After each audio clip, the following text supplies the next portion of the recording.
కల్పిస్తూ జీవో తీసి అసెంబ్లీ కూడా ఏకగ్రీవ తీర్మానం చేసింది.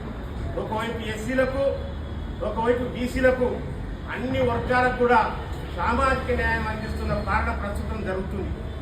ఈ పాలనలో ఒక బీసీ వర్గానికి చెందిన, బీసీ వర్గం అంటే అందరూ మరి ఒక గౌడ సామాజిక వర్గానికి చెందిన పొన్నం ప్రభాకర్ గారు, పొన్నం ప్రభాకర్ అంటే మాకు చాలా గౌరవం.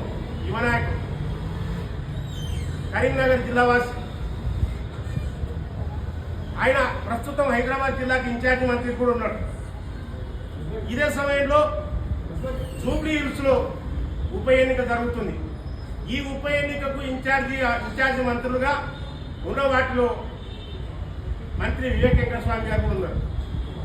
అయితే ఈ ఎస్సీ వర్గీకరణ అయిన తర్వాత మాదిగలకు సామాజిక న్యాయం చేయాలనే ఉద్దేశంతో ముఖ్యమంత్రి రేవంత్ రెడ్డి గారు, రాష్ట్ర ఇన్ఛార్జి మేడం గారు